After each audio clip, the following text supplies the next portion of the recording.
Hey, welcome to The Explainer. Today, we're going to dive into a pretty revolutionary idea. What if our bodies are running on a kind of secret software? Let's get right into it. So we've all learned this in school, right?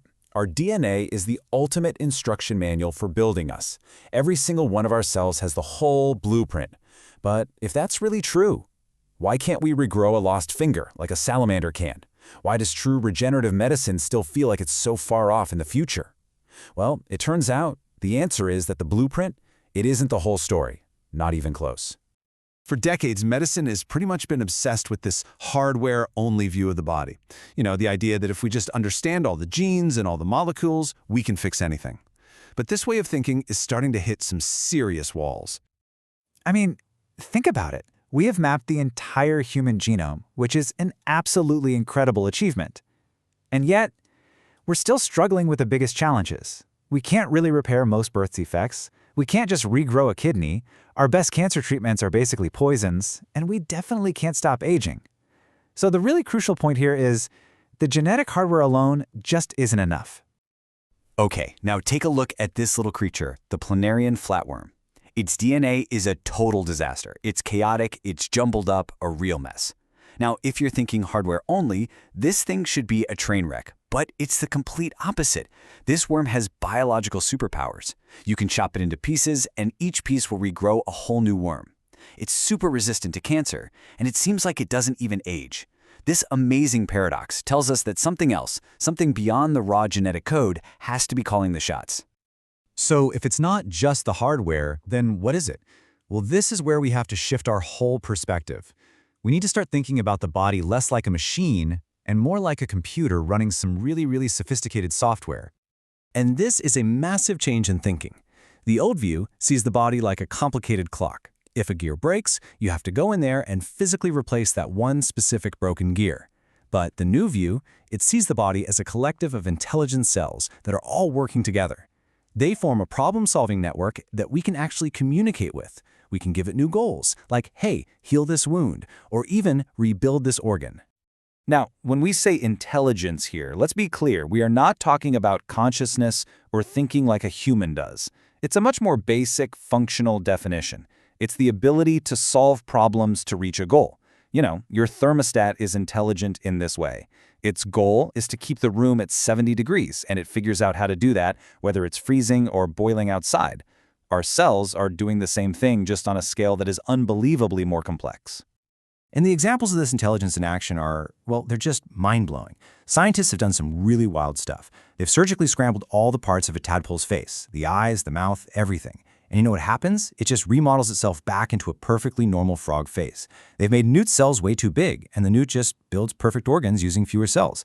This isn't just following a rigid script. This is living tissue solving brand new problems it has never seen before.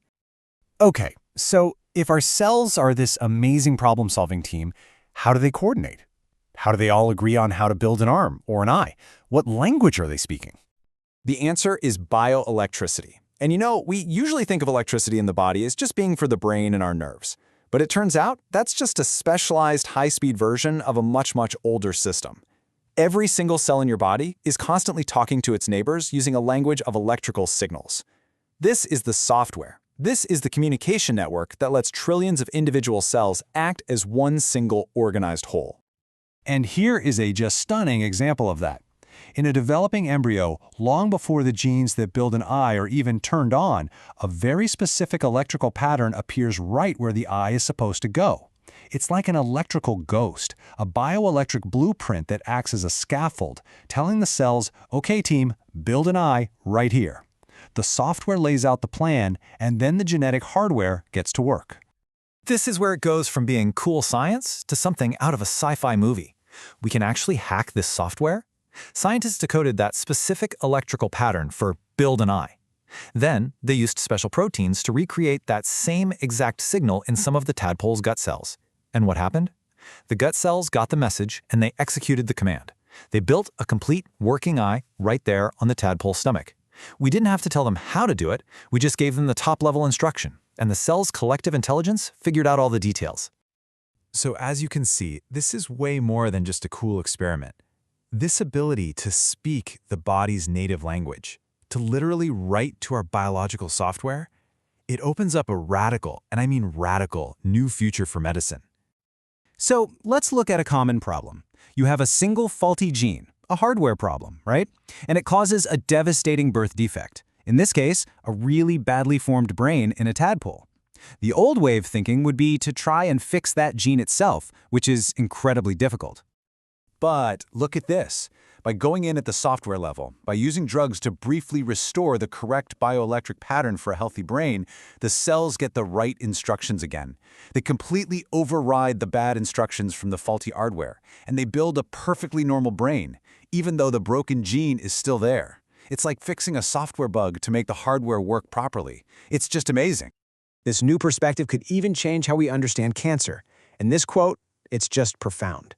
It reframes cancer, not as some kind of evil monster we have to kill, but as a bunch of our own cells that have gotten confused. They've become disconnected. They've forgotten that they're part of a bigger team.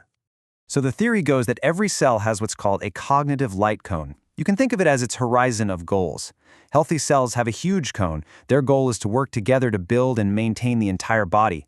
But cancer cells, their light cone shrinks way down. They get disconnected from the body's electrical network, they lose sight of the big picture, and they just go back to their ancient single-cell agenda, grow and multiply and treat the rest of the body like it's just food and space. And the crucial point here is that this suggests a completely new way to treat cancer. Instead of just poisoning the cells with chemo, what if we could just talk to them? By using bioelectric signals, we could basically remind those tumor cells that they're part of a bigger community, get them to expand their cognitive light cone, and persuade them to rejoin the team and start behaving like normal cells again. So what does this all add up to? Well, it really points toward a brand new era for medicine.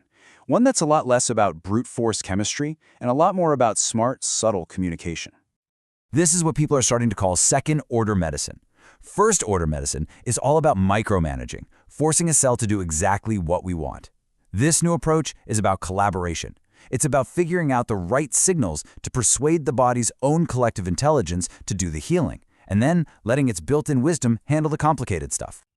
Just think about this for a second. A tiny insect can inject a few chemicals that completely reprogram a plant's cells, hijacking them to build a complex little home for its babies. That insect is hacking the plant's biological software. The path to true regeneration, to regrowing fingers and fixing organs, lies in learning how to do the same thing for ourselves. The future of medicine might not be found in a pill bottle, but in learning to speak our body's own native electrical language. Thanks for tuning into this explainer.